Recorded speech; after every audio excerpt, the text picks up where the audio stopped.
Hey kids, do you like professional wrestling? Well, we like professional wrestling too. Babadoopada. I'm a professional. This week in the news, WWE and TNA make a deal in the lazy river of wrestling criticism. This is off the rails already.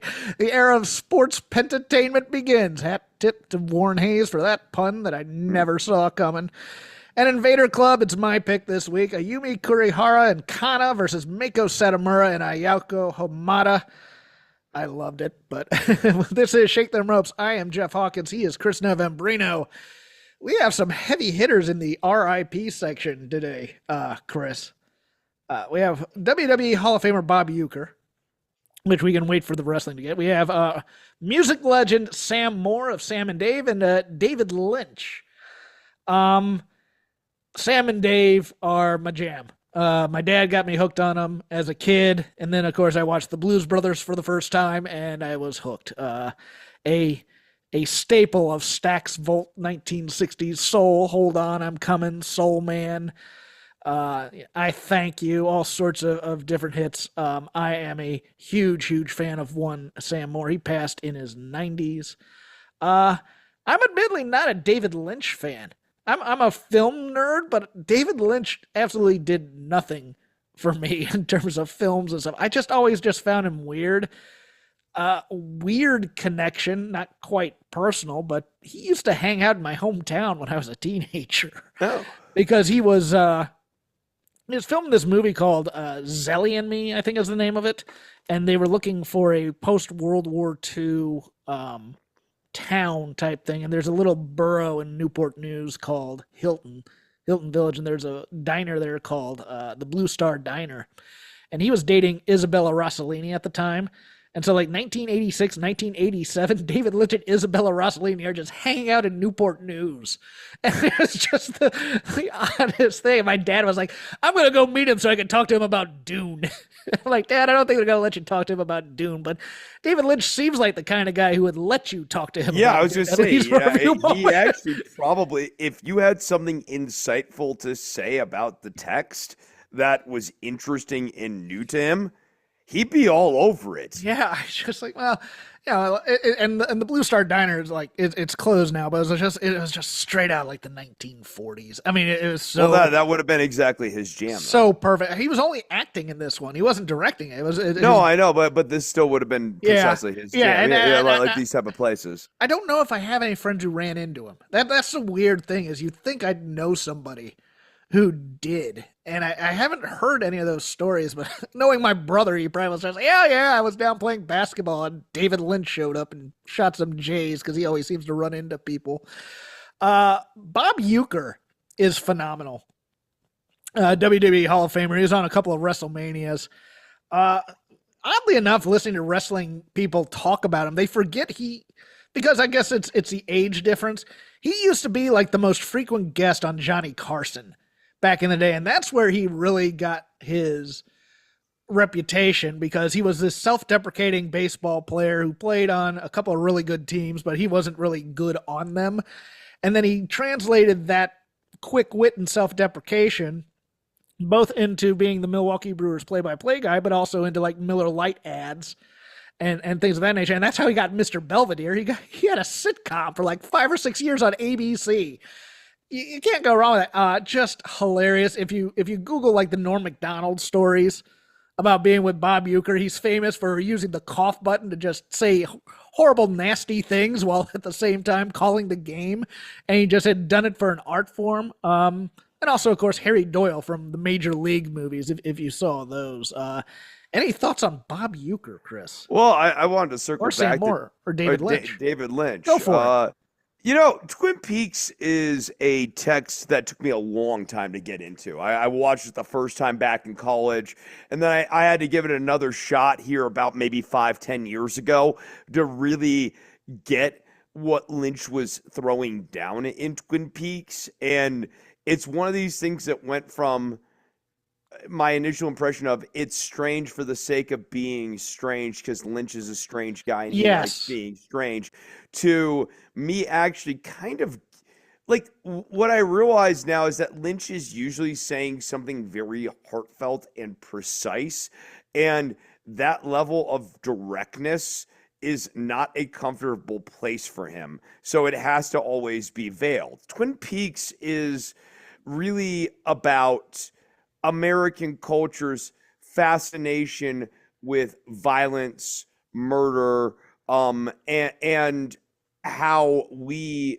lose sight of the Laura Palmers in this story because we're always so fascinated in the Bobs. Bob is the murdering entity.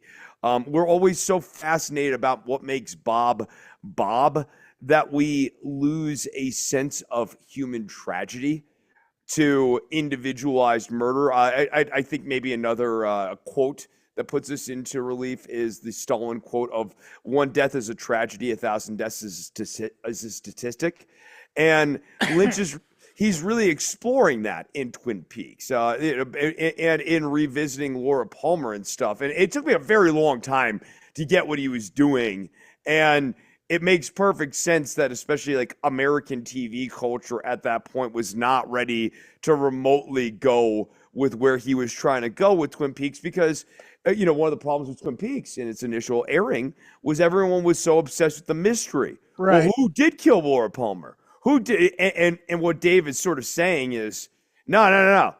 It's not who killed Laura Palmer. You should be asking, who was Laura Palmer? Laura Palmer was a young person with hopes and dreams and stuff, and that's the question we should always be asking in these tragedies. Yeah, and that doesn't lend itself to television narrative structure No. because people want people want the bad guy at the end of the hour in Law and Order type style. I kind of view him as I watched Blue Velvet. And it was like, okay, what was the one, Lost Highway with Robert Blake? I think I walked out of that one because I was just like, nope, I'm out of here.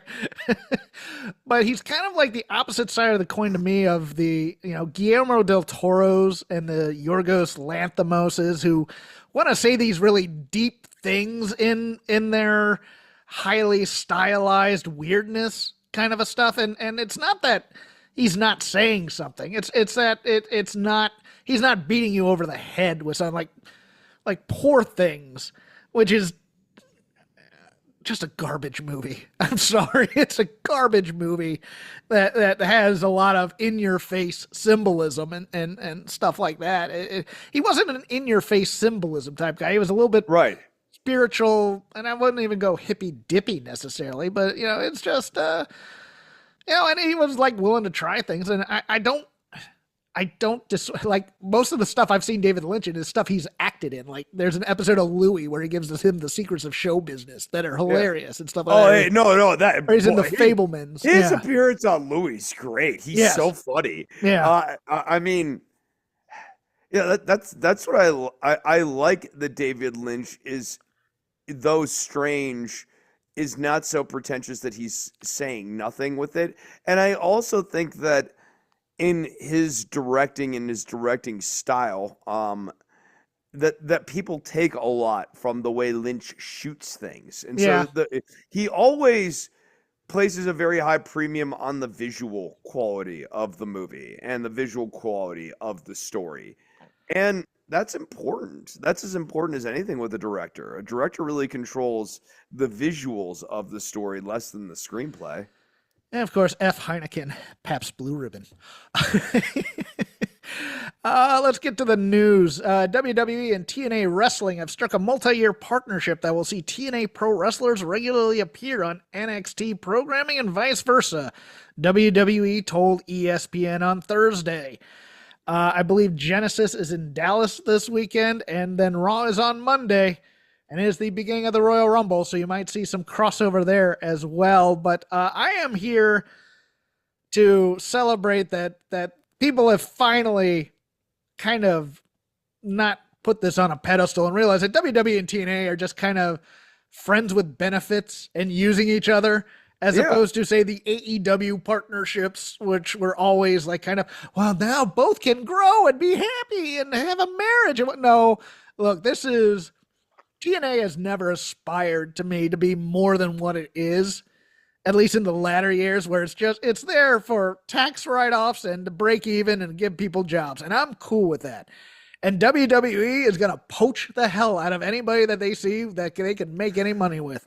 And I hope and use TNA to get placeholder contracts on guys they might be interested in the future so that AEW doesn't get one on too. That's very true. And also, I haven't seen a lot of it, but what I've seen of when they send some of these greener kids over to TNA, they're actually doing okay. Like I believe Carmen Petrovich went over there. Is that the name? Did I get that right? Yeah, okay. yeah, you got it right. Yeah. Okay, and then a few others in their women's division. Like the women's division, they have veterans over there that are employed, and they can work with the young kids there too. And of course, Joe Hendry and Jordan Grace are basically earmarked for WWE at this point.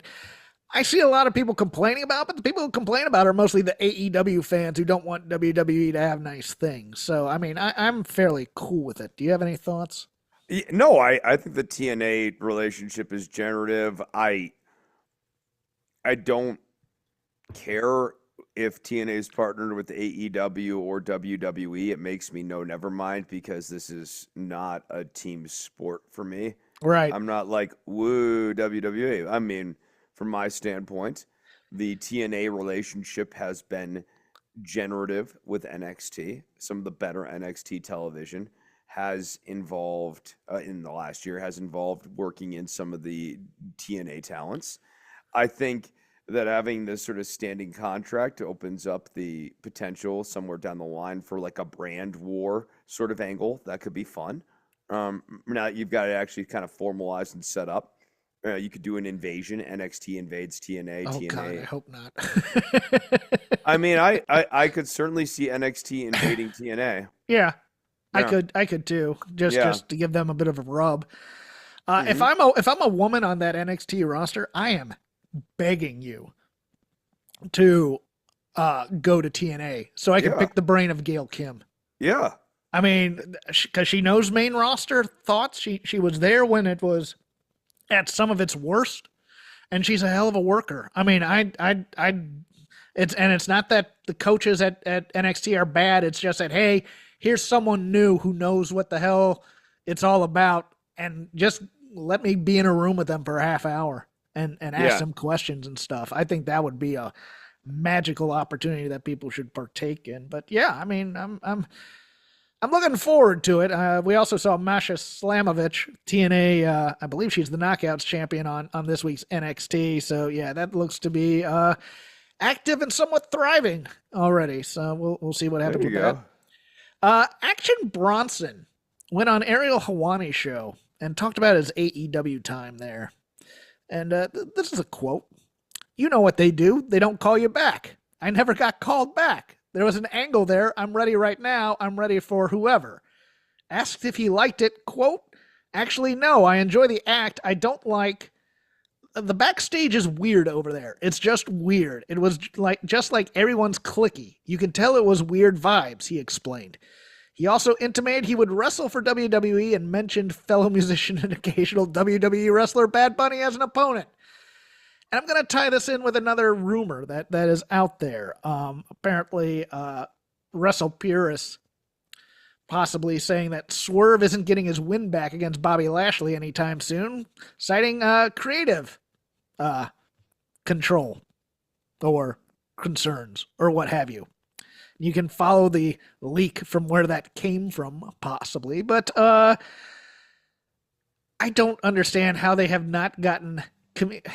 There's something about this AEW roster where they are full hell bent on being wrestling for wrestlers, and everybody likes the people that they're with, and Tony Khan isn't a strong hand because you could get rid of all these issues with leaks and people not feeling comfortable and stuff just by being in control. Management. It's been true since Phil Brooks. Nothing has changed, and if anything, watching as things elapse in the wake of Phil Brooks leaving and people pointing fingers every which way, the people who said that Tony has issues managing look really vindicated. I'm going to add a third thing because apparently Will Ospreay came out to Fightful and was really kind of cheerleading his hey, I put over Swerve so that the narrative that he was a transitional champ wouldn't be out there, etc., etc. And I'm just like, oh, you guys are all appealing to the wrong people. And that's my big picture issue here is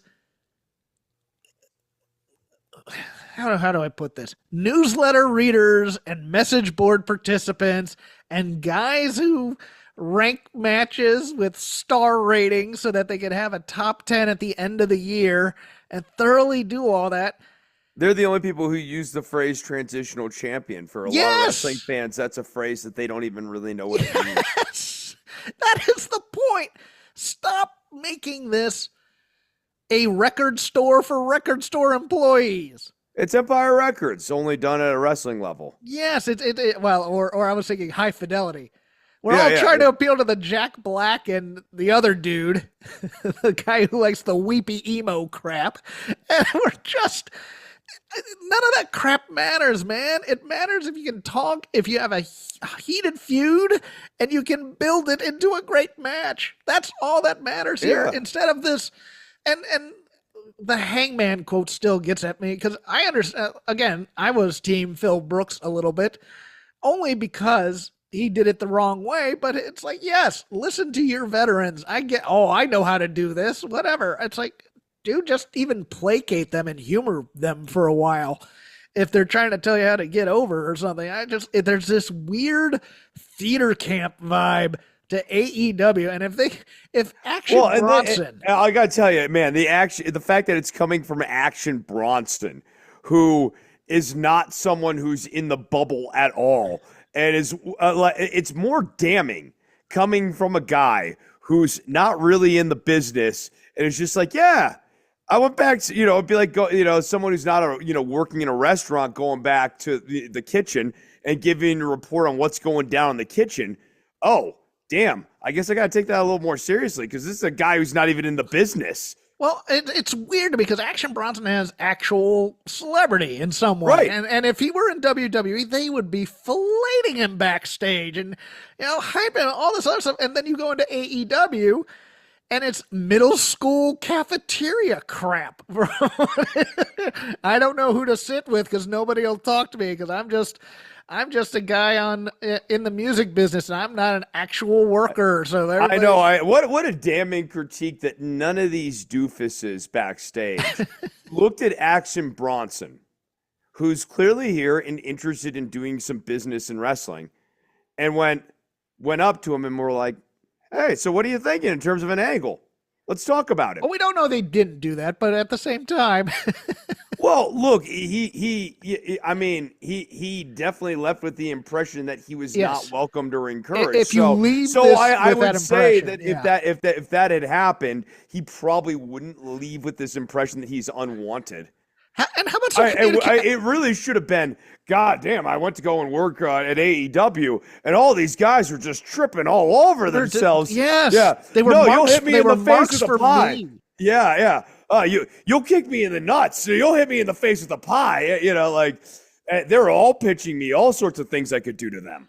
Yeah, you hear these stories a little bit about Saturday Night Live occasionally too, where it's just like, sometimes the star comes in with a whole bunch of ideas and then you hear the cast just crapping on them. I'm like, dude, they're trying to help you. They want to be with you. What are you doing trashing this guy in the media or whatnot, even if his ideas are bad? Although the AEW locker room sounds a lot like Steven Seagal the time he came to work with Saturday Night Live. Doesn't want to be involved with anyone, needs to get his own shit in. I would never do that.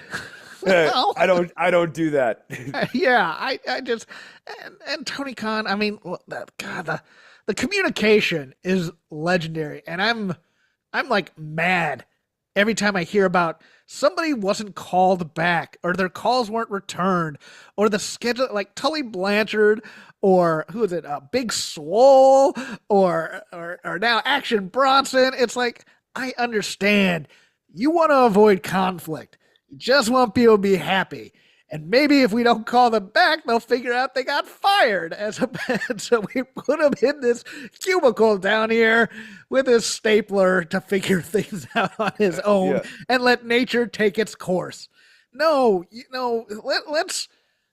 I mean, let's not give people double duty. Let's just hire a communications team with that big TV money and form a bureaucracy in some respect. And as much as I hate bureaucracies, they do much better than this, as opposed to No, he's such a passing the dope. buck.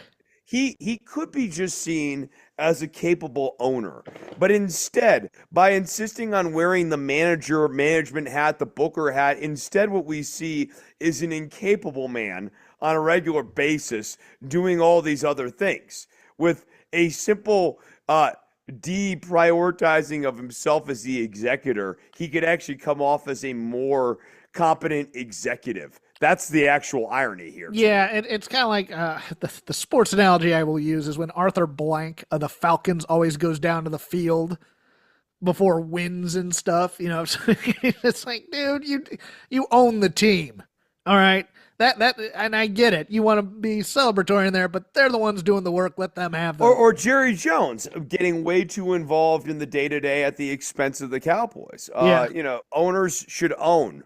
Although he is general manager, so yeah, I know, but owners should own, I agree. and Workers should work. workers should work, and managers should manage. Yeah. But when owners try to manage, that becomes a problem. When managers leave their workers to manage themselves, that becomes a problem. When managers have to do the work because their employees aren't doing the work, that becomes a problem. Everyone's got lanes. I did not take a screenshot of this tweet, so I'm going to try and find it. But Corey Graves, here it is. Oh, that's not it. In a now deleted tweet, kind of not happy with his position in commentary. Imagine chasing your dream, then being told, not deciding that you're no longer physically able to do it, and then. And then of course celebrities come in and take your job and blah blah blah blah blah. You're not famous enough to do it, et cetera, et cetera.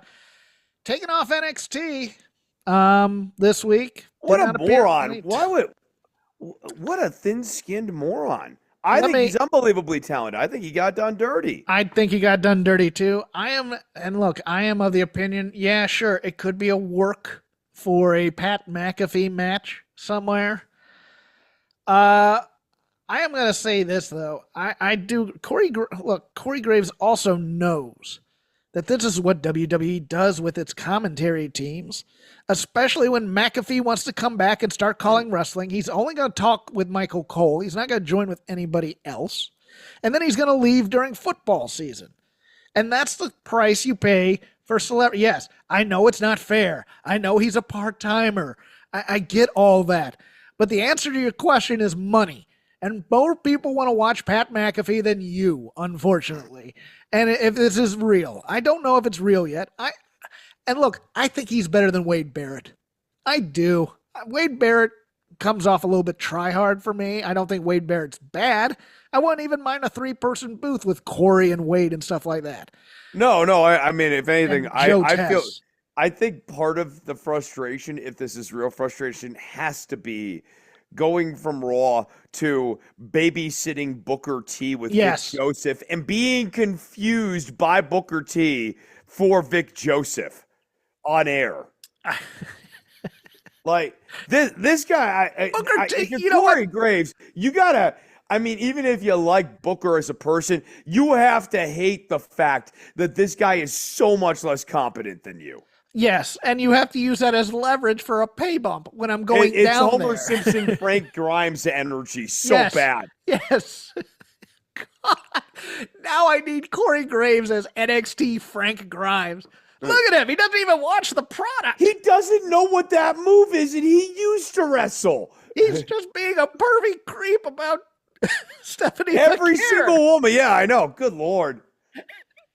And any Latina who walks through that curtain, he says something absolutely despicable, sexist, and questionably racist. I want. Oh God! Please, if somebody here is Oh. listening, I can get this to Oh. Corey Graves. Oh, Corey Graves doing a Frank Grimes gimmick in NXT about Booker T would be the so we're back to the racist perversion, huh, Book?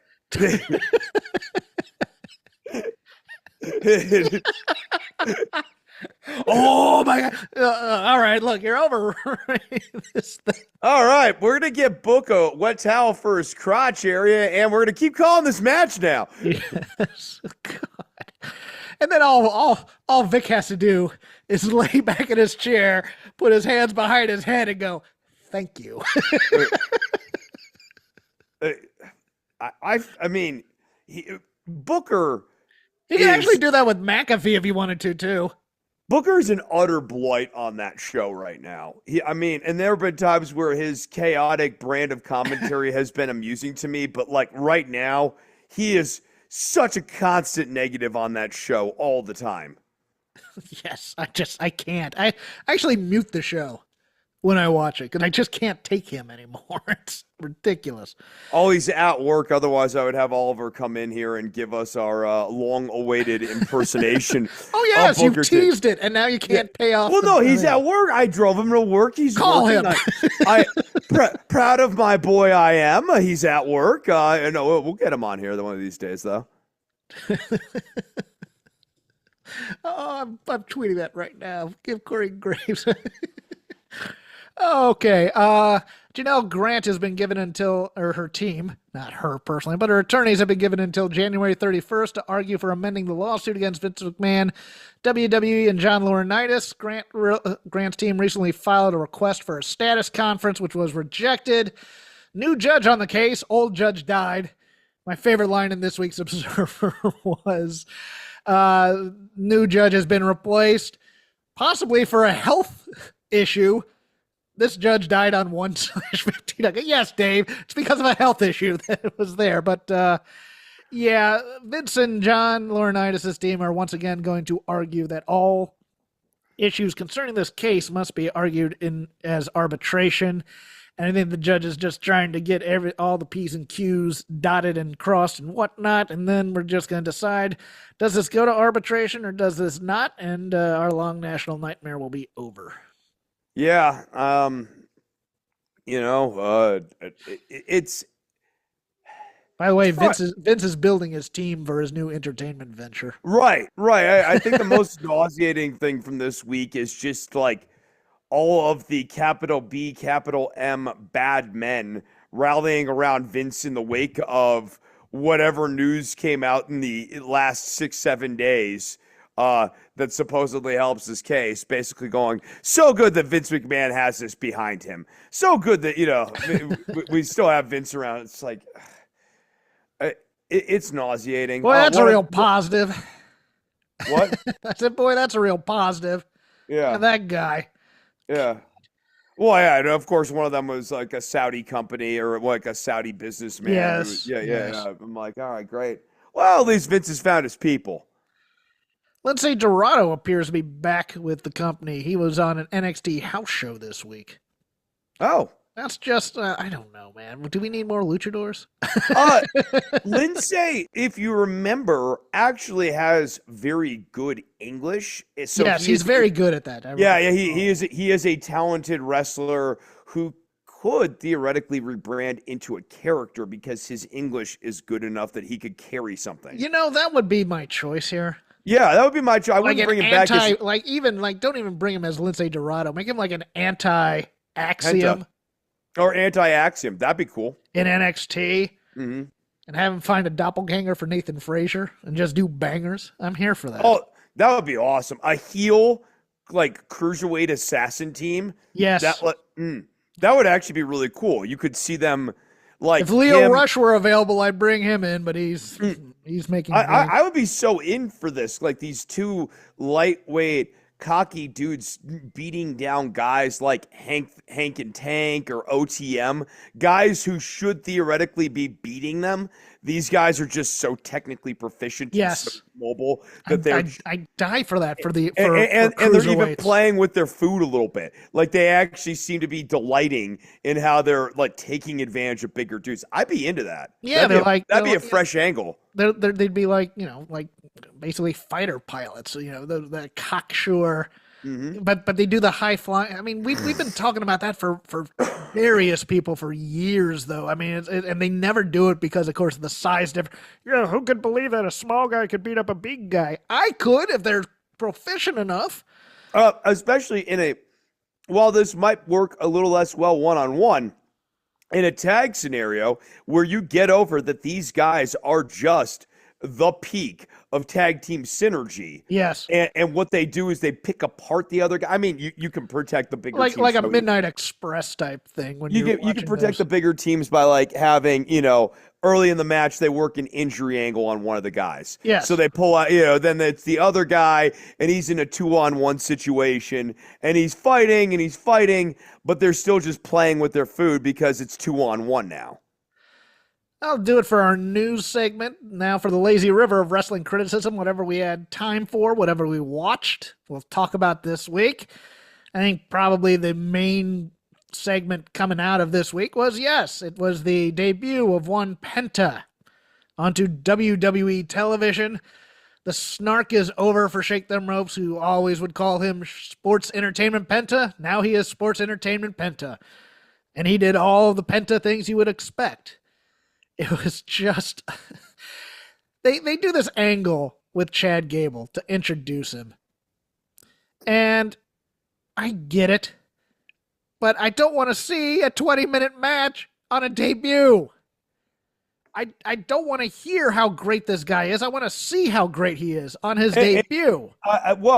It's a real quandary because once we did, because Chad Gable gave him an excellent match. Yes, it was a great match. Don't get me wrong about that. Yeah, I'm kind of with you. What I want to see with Penta in his debut, this is going to sound very chalk for Chris, but this is just how I feel.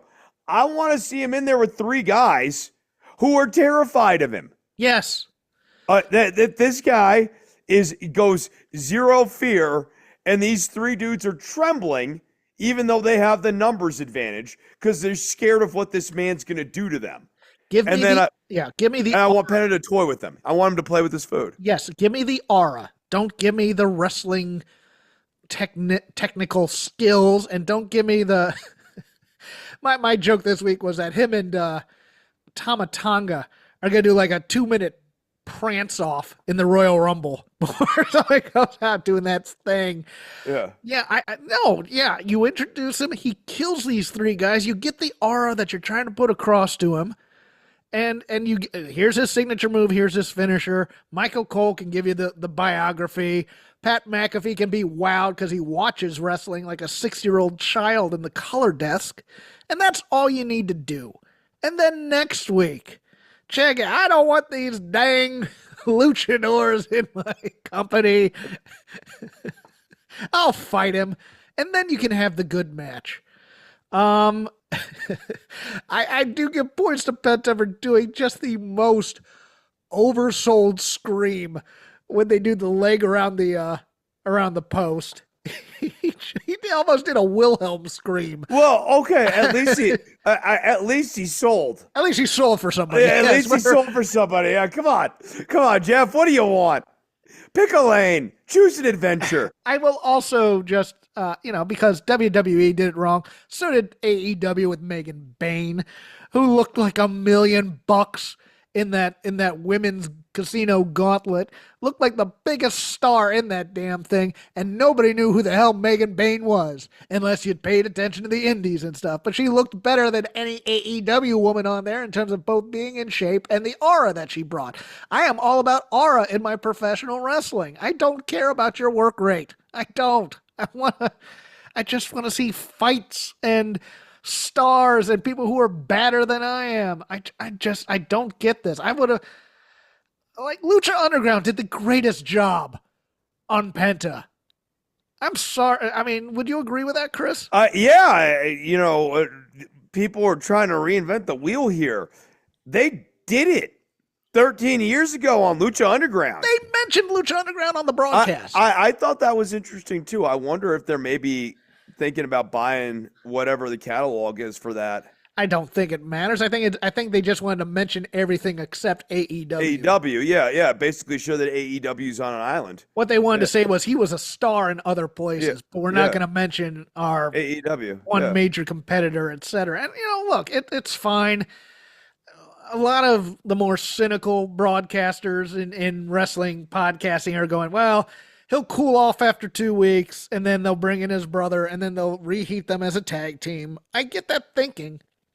But from what I've heard from people who, I have some normie friends in NorCal who went to the show, and at least one of the sons was dying to get some of that Penta stuff. Yeah. They may have a merchandise machine on their hands. I think so too. And it's like, everyone keeps going, oh, he's got the pair with Phoenix. I mean, I'm sure he's going to want to tag with his brother eventually, but Penta could tag with Nakamura. And that would be a fun tag team. That'd be a good match, too. That'd be a good match, too.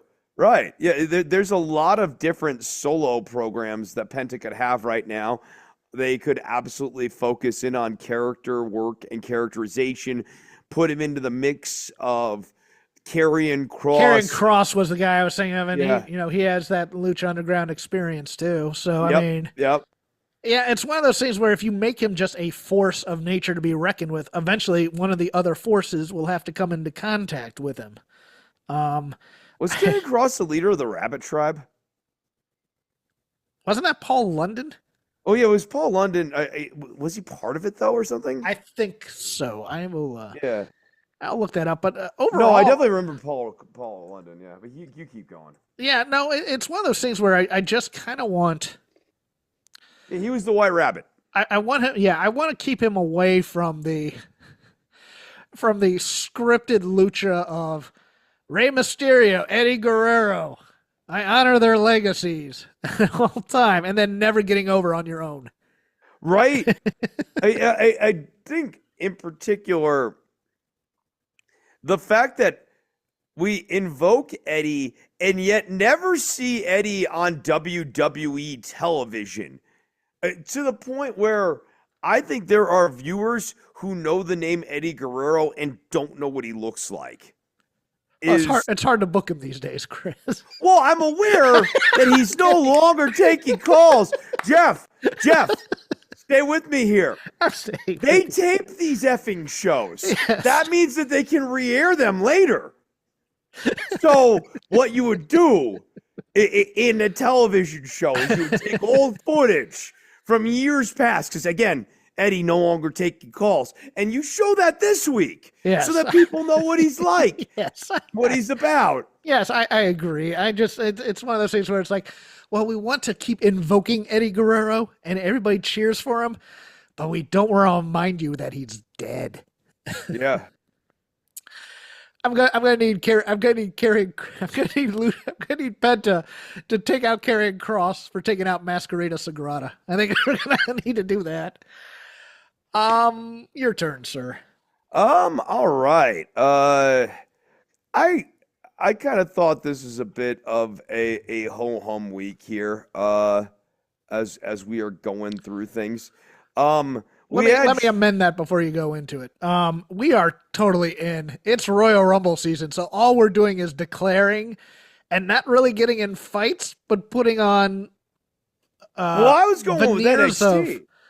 Oh, okay. Go ahead. And my take here has kind of been, boy, they had some pretty banger shows in December, like both NXT and Raw. Yeah. And now, as we are beginning the Mania build, we're really kind of coasting. And last week I went on a Mondo rant about it. Feel free to go and check that out. But Stephanie Vaquer and Shotzi Blackheart, this story continues to get worse and more dumb. And you would care about it if it meant anything in terms of how stupid it is. But it doesn't mean anything, so you don't care about it. But to kind of pick up on the bad management thread involving Ava last week. So she sets up this match. Then this match has a bunch of interference from the champion. And Ava's just like, well, I'm just going to let that stand. Like, I mean, I knew Shotzi was gonna win, but it's like I'm mad that she won. I'm mad that she won Because too. Shotzi, her positive is she's Sabu. Her negative is she's She's Sabu. Sabu. Yeah, I wouldn't have beaten Stephanie Vaquer that way for her first loss necessarily. Although, has she lost before? I she beat Julia, right? Yeah, she beat I don't Julia. think they Yeah. had a one-on-one with Julia. Oh, they Did didn't? she? I don't I know. thought they Maybe I'm did. wrong. Maybe I I'm think they wrong on that. did. I don't know. It's just one of those things where I just won. She just won a number one contenders match and you beat her. Why? I Right. don't, I don't. No, the pay-per-view event. She should be really upset over this. Shotzi should feel weird and icky to be getting the title. I mean, she should want the title shot, but not feel great about it. And Vicare's character should be very upset about it. I found the whole thing tedious. Speaking of tedious, just wanted to get one more in real quick here. go ahead. I continue to think the Meta Girls stink. Really? I thought that tag team wasn't, that tag team match wasn't bad. I, But it was mostly because of Kaylee Ray helping the other two. right, right. The Meta Girls stink. Jakara's not bad. Lash is trash. Like she has Wow. been, dude. I mean, 3 weeks ago, 2 weeks ago, 3 weeks ago, they had one of the crappiest matches in NXT television all year. That tag match that the Meta Girls had a couple of weeks ago, where they couldn't pull off a single move seemingly without botching something, was a turd sandwich. And Lash has been in the system for a hot minute. Okay, I'm Yeah, not going to deny that. I just I I don't think they're see, better than you give them credit for. well, no, I get that Booker likes Lash, but that doesn't make her any good. I love Fraxium.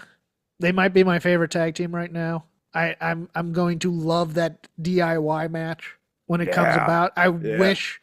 I wish FTR were around to fight Fraxium because I think that would be an all time banger.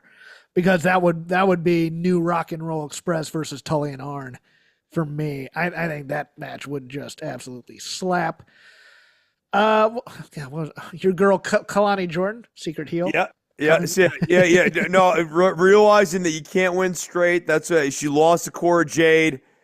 Uh, I need to. Characterization's Oh, still a little all over the place. The yeah. story is, I think, very Well, simple. no, her story is she gets mad every time you mention Michigan State. Right, right. Whereas I think the story is very simple with her. She was a standout her entire life, and so coming to terms with the idea that you were on this rocket curve and now you're plateauing.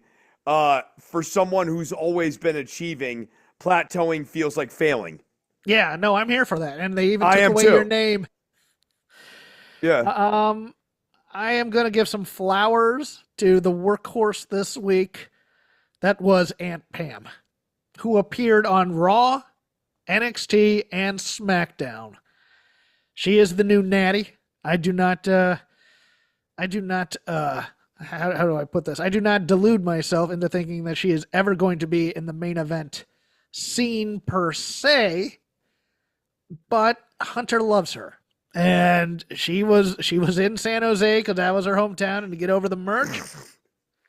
Unfortunately, time ran out on her angle with Roxanne at the end, but Roxanne is one of her girls. Aunt Pam has a posse in NXT, or she used to. That was a bunch of girls like Roxanne, JC Jane, Cora Jade, Kiana James, who's been missing in action for quite some time now. I'm a little worried about her, et cetera, et cetera. And she is now the new natty. She is going to be the veteran who comes in there to put over the young girls, and that's fine. I thought she had a banger with Tiffany Stratton. They got a little bit lost in there, but Tiffany Stratton's tough, and so is Bailey, and they beat the crap out of each other last night on SmackDown. Yeah, I really like Tiff. I she's such a good character. She's tough. She's game. She's Yes, super game for everything. And so I think her mindset, her already extant skill level, and the other tangibles that she has She, she's a star. That's not like, rocket And analysis or Bailey anything gave like her a that. But match last night. I mean, it was I think 2 segments, and it was look, it wasn't an all timer, but God bless her. I mean, Bailey's just flying all over the country for this company to appear yeah. wherever and whenever. Your turn, sir. Boy, Private Party are Oh just God. absolute wet fart champions. Oh We need to jeez. move. We were talking about transitional champions earlier. We need to come up with a new term. I'm going with wet fart champions, where we try to belt this guy or this team. We're trying it aspirationally, and then it happens, and all we get is a wet fart. And that is exactly what Mark Quinn and Isaiah Cassidy overcoming the odds against the Young Bucks, whenever that was. That's exactly what this is. No one cares about them. If they hadn't had Briscoe with them, I don't think they would. They didn't Whenever have they, got to move. no, well, they wouldn't have gotten any crowd support. You know what I mean? One of the big problems is like the Hurt Syndicate are cool heels, which you and I definitely have. I love the Hurt Syndicate. I hate that they're cool heels because it does put certain groups that work with them in this kind of nowhere land in terms of energy. See, Isaiah Cassidy and Mark Quinn, or even to a lesser extent, Mark Briscoe, where Mark Briscoe getting murder deathed by Benjamin or Bobby Lashley should be something that we are upset about. But we think that Shelton and Bobby are so cool that it's kind of cool that they're kicking Mark Briscoe's ass. And that's the wrong reaction. That's not the reaction I should be getting with that. This guy lost his brother. We loved his brother. That's what I should be feeling. Call them the gender champion. Yeah. Yeah, wow. I couldn't believe they did that. I watched it and I went, even Shelton had a weird look on his face afterwards. Like, that wasn't a great match. What were we doing there? Type of a thing. They were putting over MVP, who hasn't put on the boots, quote unquote, in 2 years. And he's out there just killing guys with the offense and stuff. I'm just like, but this is going to be a good segue for what the hell were we doing with Will Hobbs in that match with John Moxley? The Four Horsemen. Because if you the story of that match was John Moxley is a champion who can take damage and withstand it and keep on coming back for more and only do a bit of the jangly leg drunken fighter selling and come back and more offense. If you were going to put over Will Hobbs, number one, you need to almost have him win in a 3 count. He needs to break the Bulldog choke. He needs to break the Bulldog choke. He needs to murder death these geeks who are on the outside trying to interfere the entire time. Hey, how about a DQ finish? Maybe if we didn't waste it with Christian and those geeks that nobody cares about with Hook and whatnot, we could have done a DQ. We could have but the fans would turn against a disqualification finish, you see. Tony hates DQ finish. Well, here's the other option you have. Count out. Let John Moxley be so frightened of what Will Hobbs is doing. Like, Will Hobbs was at his hottest, and I doubt you saw this, but on Collision last Saturday, they built the end of that show to make him an absolute monster. Like, he's not even clotheslining guys. He's just running down to the ring and blowing through people and doing it. And so that was the big angle to get over there. And so they start this match, and Will Hobbs should be Vader confident to me. He should just be like, I can take on and Vader dominant on Moxley to the point where Moxley actually steps back and is like, what the F is happening right now? Wait, what? Because first couple of times, Hobbs lays into him, hits him with a haymaker once or some equivalent of a haymaker, and Moxley has to step back and be like, holy shit, okay. Yes.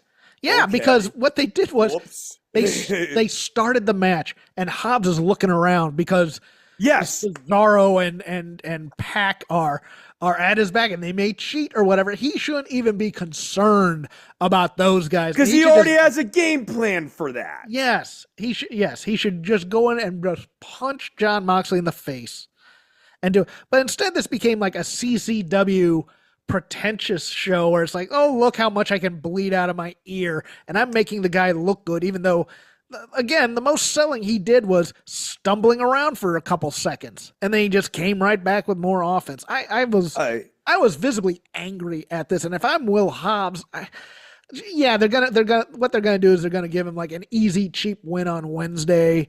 Yeah, or he'll something, be or Cesaro or Yuta. Like he'll like clown Yuta on Wednesday, but it's you don't get the chance to make a star in one night. And I'm not saying he should have won, but there should have been a 2.9 count at some point, and then Moxley's just like, "F this, I'm out of here." Yeah, and then Moxley, we can save a match for a pay-per-view or something. I actually have no problem with the idea that this is the man that Moxley's scared to fight, and just having that hang out there as a story beat. That Will Hobbs is a man who could be champion if Moxley wasn't scared to fight him. Yes, and make the Moxley Death Riders thing an absolute fraud. Yeah, exactly. I'm the baddest guy. The baddest guy in the company. I'm so tall. Yeah. What about Will Hobbs? I don't got nothing to do with that. No, I wasn't ready. I wasn't ready for Will. Yeah, Hobbs. right. Yeah. Like, I had a hamstring pull, or my ankle was swelling heavily. My arm. Yeah. Just you could make, but this is the problem with big guys because there's that little inkling in Tony's ear. Oh, they can only do 3.5-star matches, and people may turn on them. It's like, God, just make a monster, dude. That's what people want to see. Make a monster that people like. Yes. That's the other. The idea that crowd attachment is dependent on star ratings is not actually based on reality. Let me tell you about a gentleman named Terry Hulk Hogan Balea. Really? No, don't bring that. No, I obviously boo that man. Boo that man. But the reason we boo that man is because people liked him, and for many reasons. But like people liked him, and he never had a good match, hardly ever. 10 years at the top, 5 good matches. Shout out to David Edwards for getting a call out on this show. Boo that man. Boo that man. Your turn, sir. Oh my God. All right. What else do I have here to really kind of talk about? I mean, we kind of already did the AEW. Like, what are we doing on AEW is my problem. Brian Cage versus Kenny Omega. Kenny has not been on AEW TV in a match in forever. And I know this match is important because Tony Schiavone told me that this might actually be the most important match that they've ever had on Dynamite ever. It's the most important night in the history of our sport. The most important night in the history of our sport. Yes. Thank you, Tony. So, I mean, this should be important. Him returning should be a pretty big friggin' deal. Yes. And it should probably be the main event.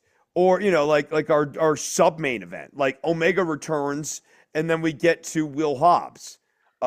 Maybe if, you were, like spicy, have Kenny Omega and Will Hobbs have an interaction backstage beforehand. Yes. Where Kenny Omega looks at Will Hobbs and says, I respect you. Go out there and get the job done tonight. Yes. Take out the guys who took me out or whatever. Yeah. Like nothing would make me happier tonight, Will, than to see you become champion. And nothing would make me happier after that than when I'm fully healthy to challenge you for that belt. Can we just discuss aesthetics in wrestling for a moment? Sure. With Kenny Omega. Because I think Kenny Omega should be AEW's biggest star, number 2 behind Will Ospreay. He needs a better theme song and a better Titantron.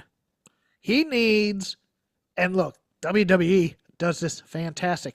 I need to know within the first beat that he's coming out because he's my big star and I want all the people to get out on their feet. He needs a Cena, Stone Cold, CM Punk. And you want to know what's funny? His style of music that he likes, or his main compositional motif that he's been tapping into in recent years, ever since the One Winged Angel theme, which is Final Fantasy VII, has been Mega Man. And Mega Man is littered with compositions that get you right out the chute. If he went back to the musical touchstone that his current theme song is based off, which is kind of like a little take on Dr. Wily or like some other Mega Man 2 things, you got a lot of really good examples of what he should be going with, or the type of theme that he needs. He needs something like a Flash Man. And it needs to be bright. Yes. Something that like hits you right out the gate. Instead, it's like this dark, brooding music with It builds and builds and builds.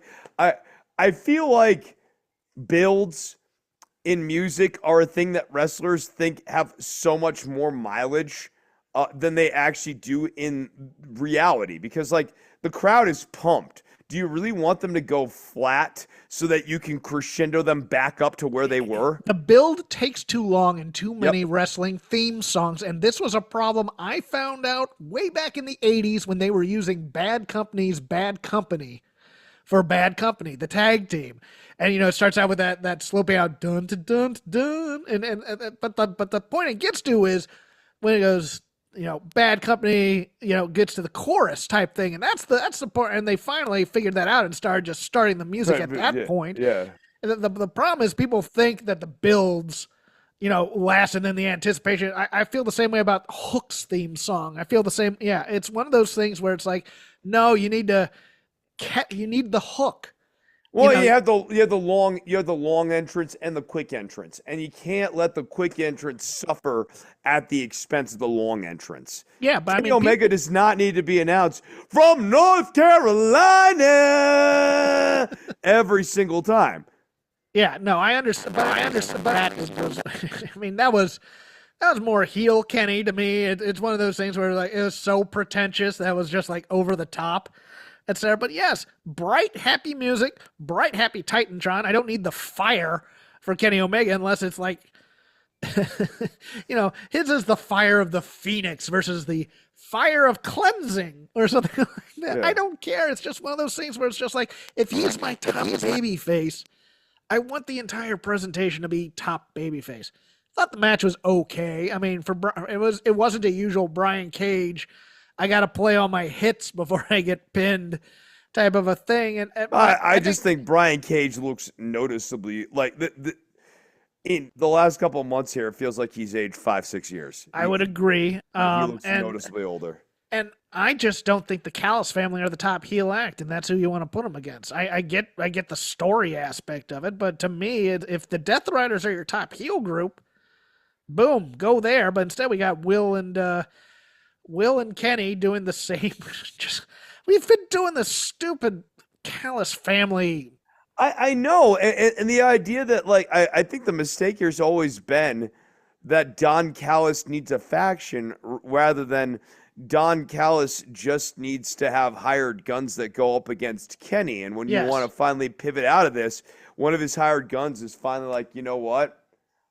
You suck. I'm going to leave you to Kenny.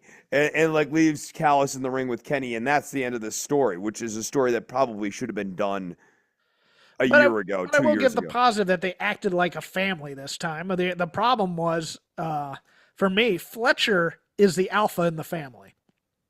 And he was the first one out as opposed to Takeshita, who became kind of the alpha by virtue of coming out last. I would have reversed those. You have Takeshita come out, start beating on Kenny. Will comes out, starts beating, and then the Proto Star comes out. I love that name, the Proto Star. It's just those little things you think about. I have one last thing for AEW, if you don't mind. Okay, yeah, hit me. MJF and Jeff Jarrett. I like both these performers sometimes. I did not like them here. Too much fourth wall breaking. You know who knows that MJF is dating Alicia a tout? 12 people. And so we're trashing that. Jeff Jarrett's the babyface, but he's no selling insults. making MJF go further into his bag of scumbag tricks and being even more dark until he gets somewhere, which was a I bad know, move. but Jeff should have sold.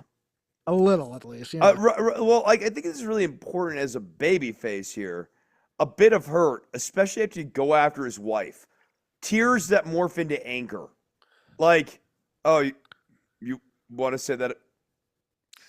I am Okay. so sick All of right. people. I I'm am so going to sick kill of you people now. saying that, as opposed to everybody said that Right. to me. Right. Yeah. Right. No. Everyone calls my wife a slut. Whatever. That's Not the right reaction if you actually love your wife. Yes, that's not my legacy, and that's not who I am. And I love my wife. Damn it, she's not Kurt Angle's ex-wife anymore. She's my wife, and I love her, and I won't have you talk about that type of thing. Yeah. This thing went 14 minutes. I've never seen Jeff Jarrett look that old.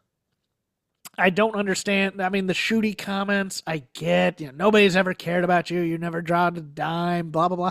It's. I think one of the reasons I was so down on it was while I was at work this week, I put on. There's a guy who makes compilations of various feuds, and they had the compilation of the Midnight Express versus Arn and Tully, and those promos by Arn and Tully. They towed the breaking the fourth wall line, but they never broke the fourth wall line. About partying together and how Arn would have to talk to a woman for Bobby Eaton in order for him to get there, things like that. But it existed in this kayfabe world. Right. It's based on reality, but no one's like, yeah, and Bobby, whenever we'd go to you and you'd always have the extra perishables, like the deodorant and the no one cares. Yeah, Jeff Jarrett calling MJF's mom a call girl, and just like, no. That was so. What kind of baby face? I do not care if somebody's mother works as a sex worker. What kind of baby face brings up that somebody's mother had to do sex for money? That's just not babyface behavior. Oh, well, it's true. Yes, there are lots of things that are true that you're an asshole for saying. Yeah, right. You say someone has a big nose and they have a big nose. Oh, it's true. That doesn't inoculate you from being a prick. Yeah, the segment. MJF's mom was a sex worker. Jarrett shouldn't be saying that. And this kept going and going and going. And I'm like, when is this thing going to end? When is somebody actually going to trigger somebody into doing something about it? And then it became that.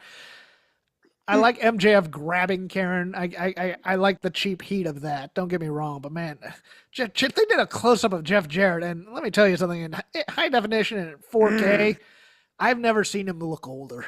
And I love Jeff Jarrett. As just this is a man who desperately needs some Botox right now. If we're gonna make him regularly featured on camera, we need to smooth that face out a little bit. He needs some help. Let's give him the mid-card title win and let him go. I think he'll be a great presence backstage. I liked the Dustin promo too a little bit, although my kingdom for an audio person who knows, hey, you need to get the boom mic in there so you can hear the first part of Dustin's promo as he's walking into the scene. They made him. My kingdom for someone who understands what blocking is. That in this too. company. I mean, the blocking's not great either, but that's all I have for most things. Although I you know what, I watched SmackDown, so if you can indulge me, yeah, there's that tag division is pretty stacked. Between the Garzas, DIY, the Motor City Machine Guns, Pretty Deadly, the Street Profits, they're putting on some bangers on that show. I know. I know. And people, I was going to say, it's not even that nobody's watching them because SmackDown's still getting good numbers. It's just that if you're not a regular SmackDown viewer, you're not a regular SmackDown viewer right now. Ever since the Bloodline's been gone, people aren't watching SmackDown as canon. And I mean, even though it should be, it's not being watched like that. I do wonder what's going on with Carmelo Hayes and how to reclimate that. I mean, he had a good match, but then he got beat down by the Bloodline last night because he applauded them beating down. I think it was it LA Knight? Oh, and one other thing, that Io Sky, was it Io Sky and Lyra Valkyria match on Raw?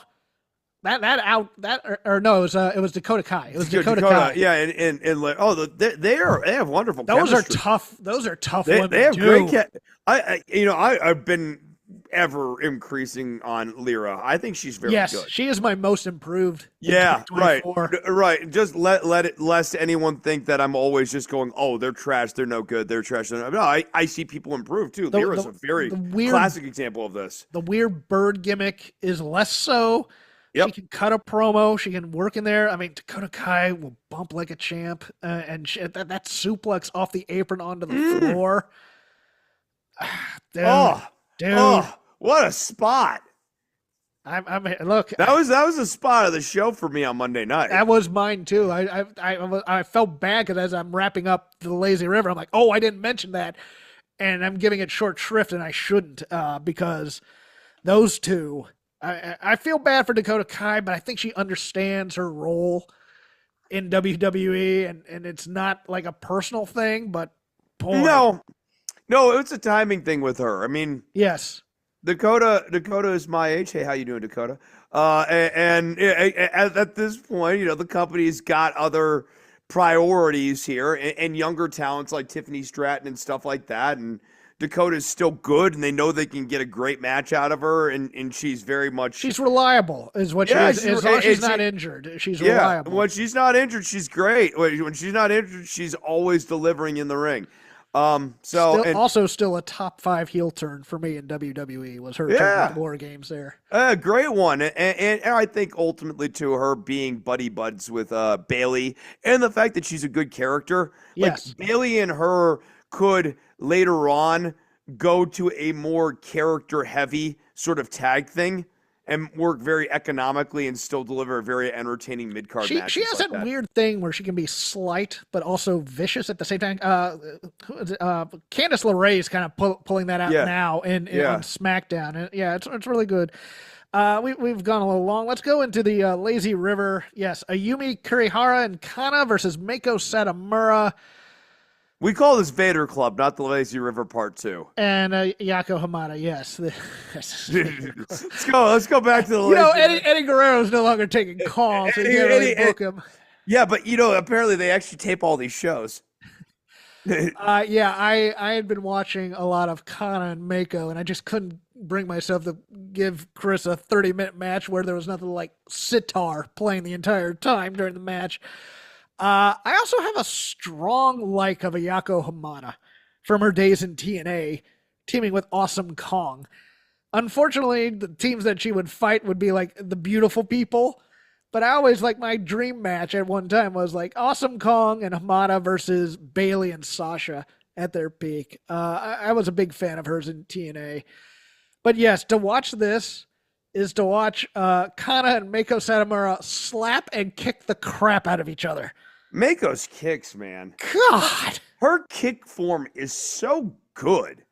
And crisp. Yeah. And it always makes a sound. It never does the thud. I mean, in terms of if she's slapping the leg or not. I really didn't watch close enough to do that. But you got to take some...